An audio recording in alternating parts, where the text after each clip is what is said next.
Okay, so far we've talked about what is a random variable, and we've differentiated between discrete and continuous random variables.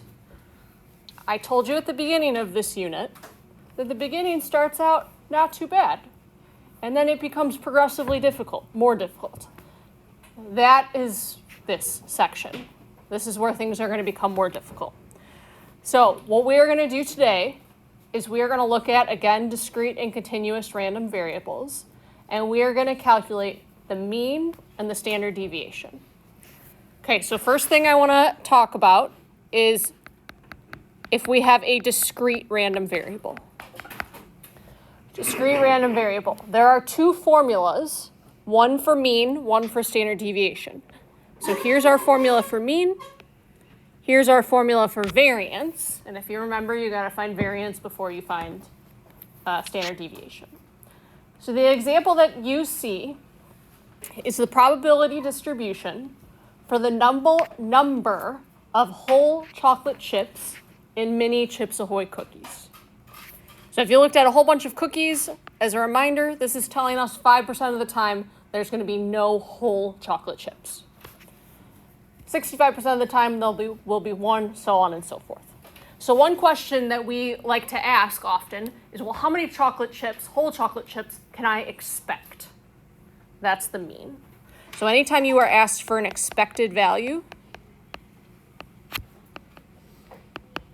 it's asking you for the mean. So that's what we're going to do, is we're going to calculate the mean using the formula. The way this formula works, you take each x value, multiply it by its probability, and then you're going to sum them all up. So if we do that, we have the mean of x. We take x multiplied by the probability, x times the probability, x times its probability, and then last one,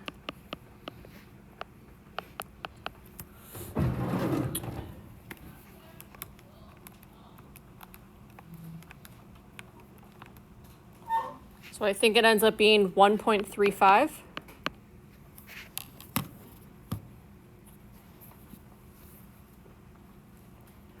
Okay, you need to be able to interpret this value as well. So if I asked you to interpret this, we would say something like, in the long run, we expect 1.35 whole chocolate chips in each mini Chips Ahoy cookie.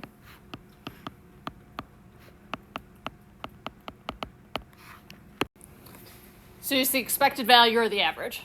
Aiden? Would you ever round this value or no? No, please do not round. So you can't have 1.35 whole chocolate chips, that's fine. Just like the mean, we wouldn't round the mean, besides like 2 or 3 decimal places. Luke, okay? I'm good. Okay, so that is the expected value or the mean. We also have to be able to find the standard deviation. To find standard deviation, you're going to find variance first. The way this formula works, take each x value, subtract the mean and square it, multiply by the probability, then add them all up. Okay, so if I take the first x value, take x, subtract the mean, square it, multiply by the probability. So that was for the first x value, then the next x value.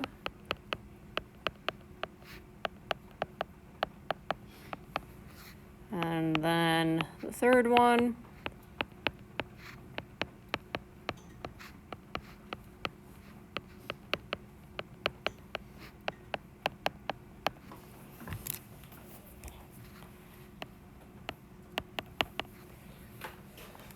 Okay, so if you would be so kind as to calculate that with me, please.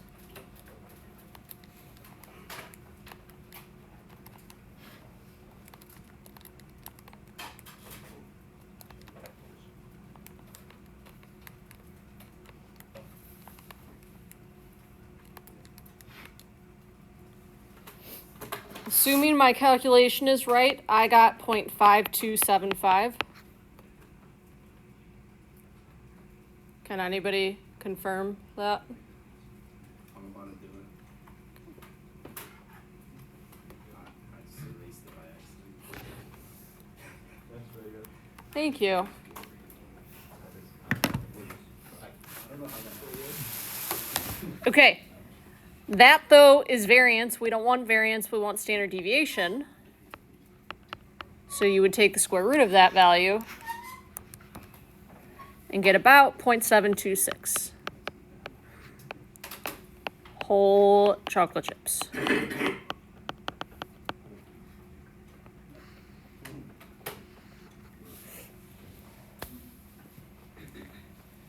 And of course, you need to be able to interpret that. I'm not going to because I don't have a lot of room. But if you were going to interpret this, it's going to be interpreted as the typical deviation from the mean. Would you still say in the long run? Yes.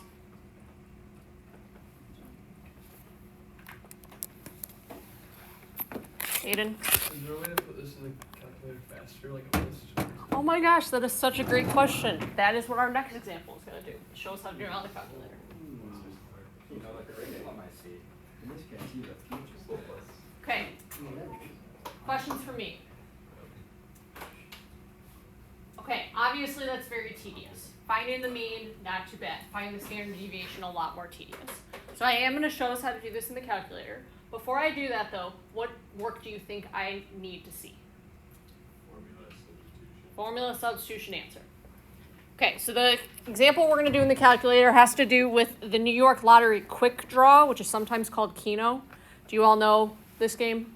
Never heard of it, never heard of it. No. Have you guys ever been in Wisconsin and done pull tabs? Nope. What are pull tabs?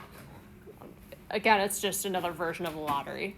So it's just a really quick way to play a lottery game. I think in this one, you choose 4 numbers or something like that, and you have to match them. So you get a card, you do it real quick. And so what this is saying, this distribution, if none of the numbers match, you don't win anything. If 2 of the numbers match, you win $1. You match all 4 of the numbers, you win $55. It does cost you $1 to play the game, though. So you're not really winning anything unless you match 3 or 4 of the numbers. Okay, so of course, what we're going to want to know if we're playing this game is how much can we expect to win? How much can we expect to win? So formula, we're going to sum up each value of W multiplied by its probability. So the first value of W is 0. And we're multiplying by 0.308321. Like before, for substituting, you just have to show the first value and the last value. So the last value then, W is 55, and that has this really small probability.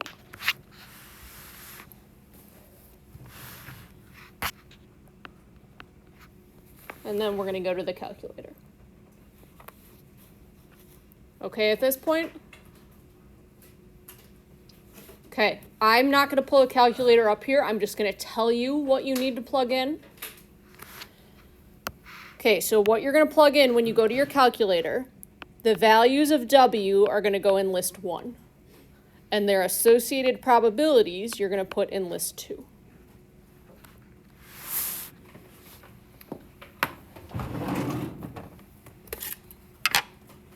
It's okay that W has 2 values of 0. You can put them in separately or together. It doesn't matter.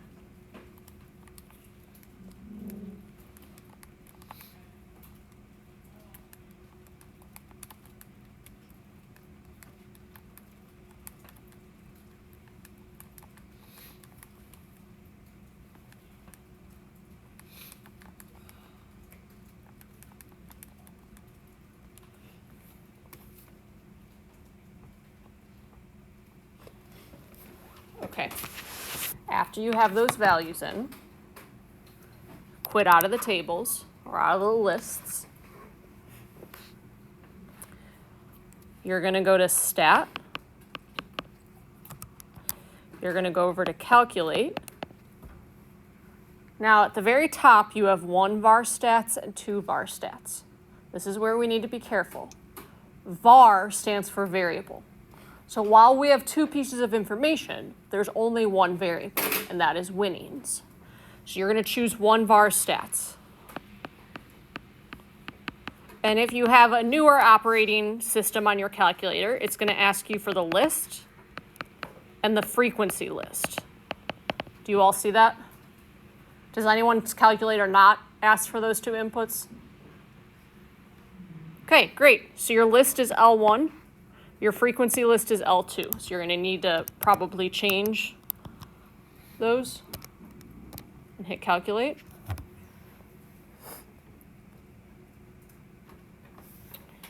And the mean you get should be about 60 cents. Yeah. Okay.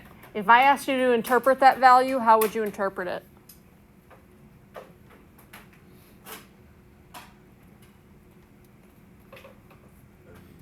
In the long run, the average, or in the long run, players win about 60 cents. Each game, yeah. In the long run, if you play this game a bunch of times, you're expected to win about 60 cents a game. It's horrible. It's a scam. Why is it a That's scam? why it's a lie. You pay $1. Pay a dollar. You do pay $1, so that means in the end you're expected to lose, which is to be expected, right? The state's not just giving away money for free. But one day you'll win big. What? Never stop gambling. 99% gamblers before they win big. That does not mean that you should just keep playing. What is it, Tater? What's the scale? 99% of gamblers spread that they win big. You never heard that? So you just gotta keep going? Basically, yeah. I don't think that's the moral. Yeah, it is. Okay, we can agree to disagree. Right, for one big and then Okay, so then standard deviation. Again, formula substitution answer. This actually should be W. So this is the sum of W, subtract the mean squared. Hey, can we write this down, please? Can you write this down, please? I don't want to say it again.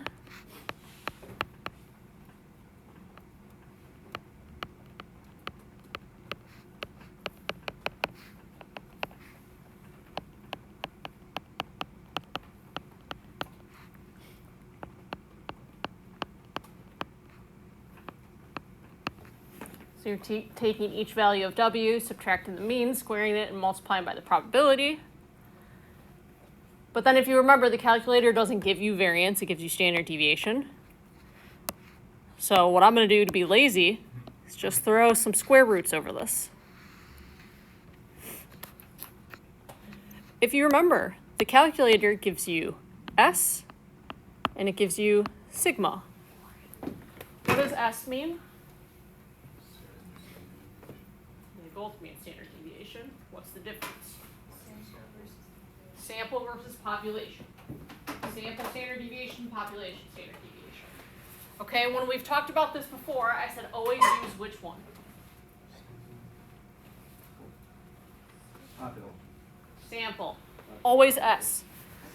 I said we're always going to use S. Now, do you notice, though, the calculator doesn't give you S? S should be blank. Just gives you sigma instead. This is the only case where you're going to use sigma. And you know because S isn't there. So the standard deviation is $3.19.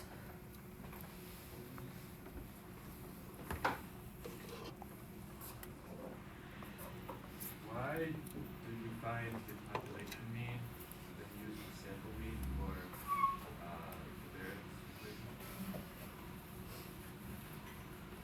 Why did we find the sample mean but then use... We used the sample mean for the variance equation, but we found the population mean earlier. Ah. Because I put in the wrong symbol. Should be like this. Should be the population mean. Okay, comfortable on the calculator? Yeah, we're okay? Questions before we move on? Okay, you should be thinking now logically, well, how do I find the mean and standard deviation if the distribution's continuous? So happy to answer that for you. Ready? Go to the next page.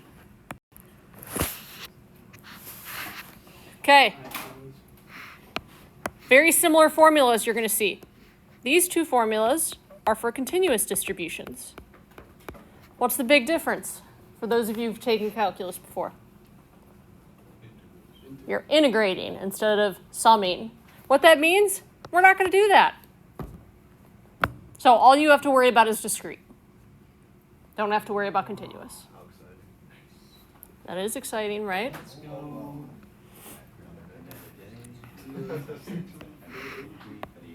Okay. Questions on mean or standard deviation before we move on to the next idea? Okay, Why don't we find new stuff? because we'd have to integrate. So they don't test on that for the AP test? Integration. No, because then it would require that students had taken calculus before this class. Okay, last two things for us to talk about. We have, I think, 3 more examples left and then we'll take your quiz. It's what's called a transformation and a combination. I will tell you, these two are tough topics for students because they don't tend to recognize the question. Here's the idea with a transformation. X is a random variable. You are making a new random variable by adding and or multiplying by a constant. So you have some random variable x, you probably have the mean and the standard deviation, and you want to know what is the mean and standard deviation of y. So here's the example that we're going to do.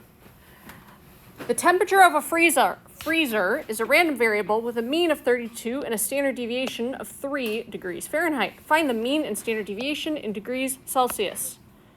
Okay, so here's what we know. The mean in Fahrenheit is 32 degrees. The standard deviation in Fahrenheit is 3 degrees. We want to change this, though, to Celsius. So the first question we have to answer is, how does Celsius relate to Fahrenheit? Anybody know the conversion? It's kind of Are they the same temperature, like -40? Yeah. Plus 32 is the right number. It's like 9/5. It's 9/5. Okay. 9/5 plus 4 I just know it's Fahrenheit is 9/5 Celsius. Add 32.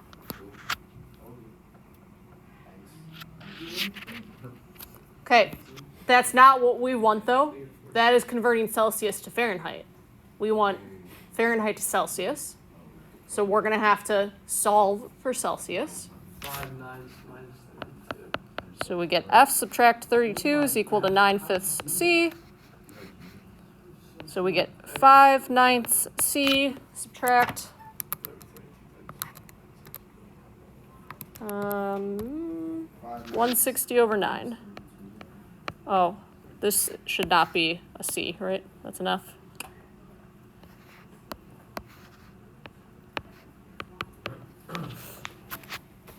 Okay, this is the step that most people miss, is writing an equation. You need to write an equation before you can find the mean and standard deviation in degrees Celsius. Okay, so here's the question. If I take a whole bunch of observations and I multiply them by 5/9, is that going to affect the mean or the average? If I take a data set and I multiply every observation by 5/9, will it affect the average? Yeah, of course it will. The average? Yeah. If I take a data set and I subtract something from every observation, will that affect the mean? Yes. So both of these affect the mean. To find the mean in Celsius, then, all you're doing is substituting into the formula. So you have 5/9 times the mean in Fahrenheit, and then subtract that 160 over 9.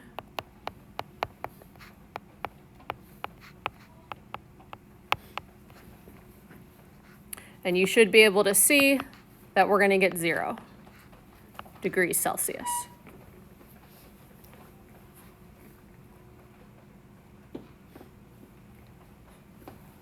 Okay, so these formulas up top are supposed to help you. You don't really need them. They're not on the formula sheet. You don't need them. You should be able to just think your way through.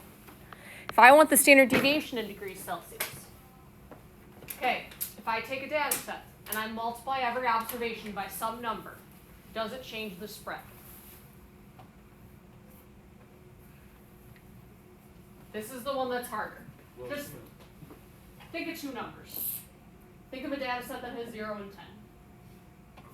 If I multiply by 2, let's say, does that change the spread? Yes. Okay. If I subtract a constant, will that affect the spread? So again, start with your 0, 10. Let's say this time we're subtracting 2. Affect the spread? No. All it did was move the distribution. Okay, so for spread now, the 160 over 9 doesn't matter. What you're going to do instead is you're going to take that 5/9 and multiply it by that 3. So we get 5/3 degrees Celsius. As a reminder, spread always has to be positive. Spread always has to be positive. So if this 5/9 were a negative number, when you got your answer, just make it positive. So again, you don't need to memorize those formulas. You just need to be able to reason through like we just did.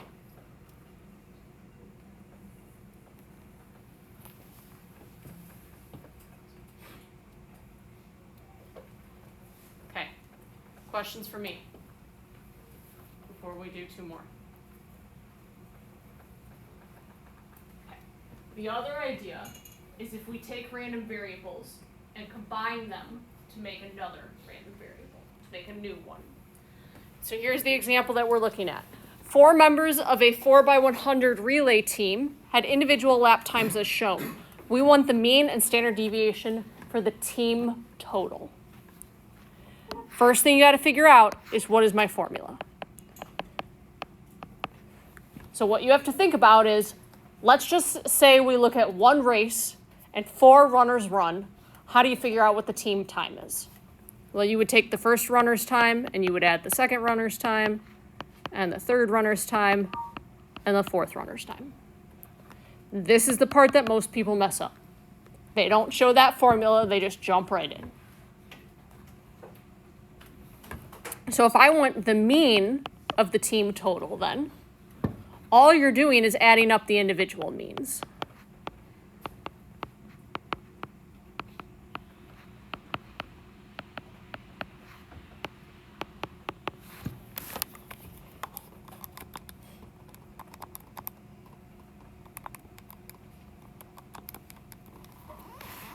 And that is 213.9, and let's just assume that this is in seconds.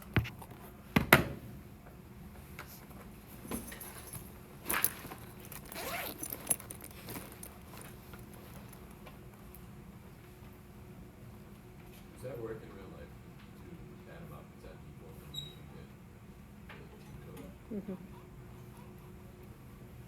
Yes, it does. Okay, we okay so far? Okay, here is the toughest one. So if you're only going to listen to one thing, listen to this one. To find standard deviation, there's 2 things I want you to notice. The first thing I want you to notice is we have to find variance, not standard deviation. The second thing I want you to notice is in all of the formulas, plus or minus, plus or minus. Here though, it's only addition. So when you are finding variance, it has to be variance and you are always adding no matter what. So in this case, if we wanted the standard deviation of the team total, we would have to add the variances.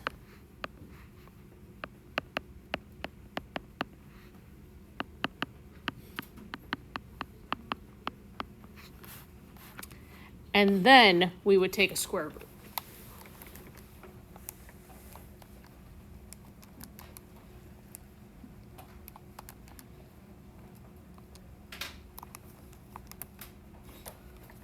And so that is about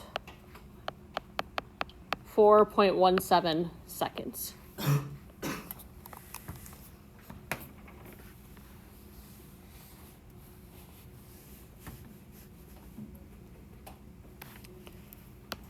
So here's what a lot of people mess up. Let's say that your variable A is taken is found by subtracting B and C. If I asked for the variance of A then, or the standard deviation of A, you would have to take the variance of B and the variance of C. And even though you're subtracting B and C, with variance you're always adding. So you always have to do variance and you always have to add. So this is a very common one of what people mess up. Always variance, always add.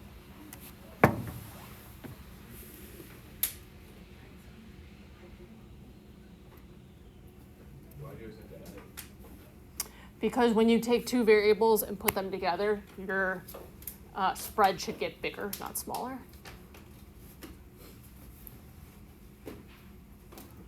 Okay, questions for me before we do one example?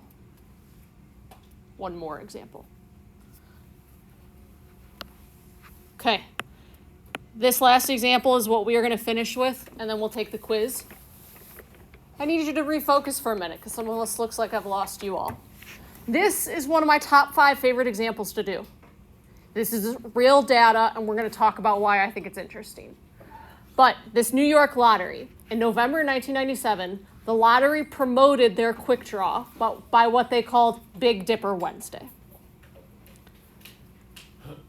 Each game cost $1 to play. The deal with Big Dipper Wednesday, November 1997, if you played on a Wednesday and they won, your winnings were doubled. So if you played and you won, rather than winning $1, you would actually get 2. Okay, so what we're going to look at, A, we're going to do together. You're going to do B. Find the rule, mean, and standard deviation for the profit on a regular day. Okay, so here's what I want to remind you of. From before, we know the mean of the winnings was about 60 cents, and the standard deviation of the winnings was about $3.19. Okay, so when we say rule, we're writing a formula for profit. Profit, which we're going to call F. Okay, so let's say that I won $55. How would I figure out my profit then? Subtract 9 games you played. I just played one game, I won $55. Subtract $1. Subtract $1 because that's what I paid. Now we don't know what the winnings are, so we're just going to call that W, and we're going to subtract 1. So that is our formula.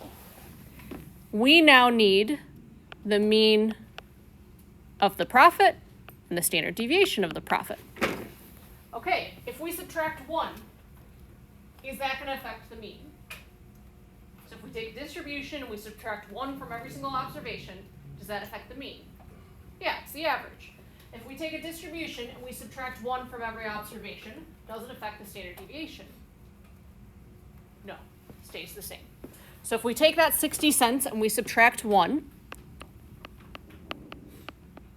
our mean is going to be negative 40 cents, and our standard deviation stays the same. Now, this should make sense. If you remember back to like 15 minutes ago, Nathan said this game is a ripoff. You're going to lose money, right? Or that's what's expected. And that's what this says for us. If we play this game a whole bunch of times, we're expected to lose 40 cents on average per game. Why wouldn't it be F equals W minus 1x? This is for a single game. Okay, here's what I would like you to do. Big Dipper Wednesday, we said your winnings are doubled. So you still pay $1 to play. This time though, whatever you win is going to be doubled. So instead of winning $5, you're going to win $10. Instead of 55, you're going to win 110.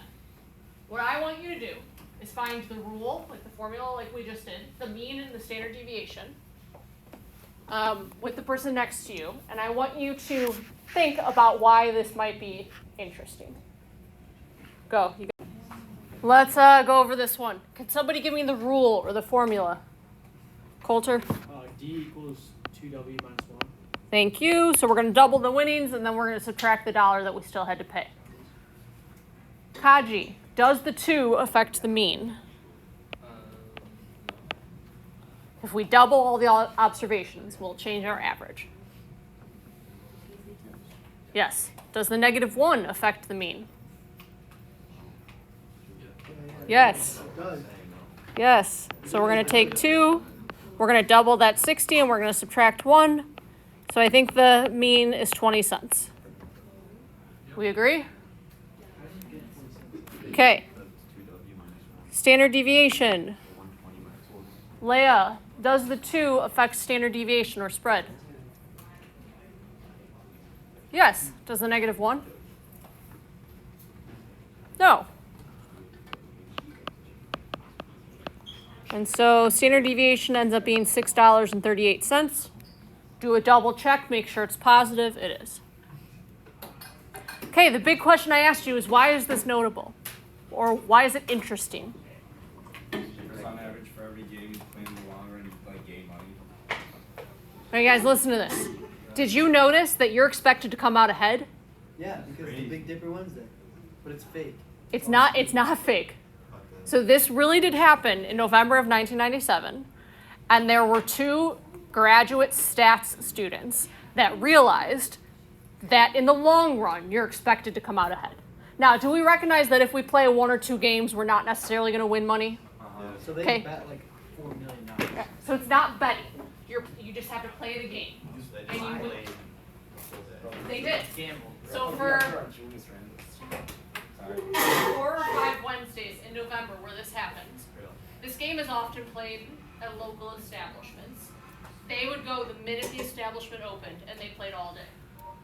I think there were 4 Wednesdays. They played all day from the minute the establishment opened until the minute that it closed. And they never came out to say exactly how much they won. But it was enough to pay off cars, buy houses, from playing for 4 days. I'm guessing there's no more Big Dipper Wednesday. Big Dipper Wednesday never happened again. Yes, you are correct. Dang. But One time we'll they have to have like a lot of money to Craziest play thing all is day I'm though. doing it. I was gonna get that this Right? I know, it's kind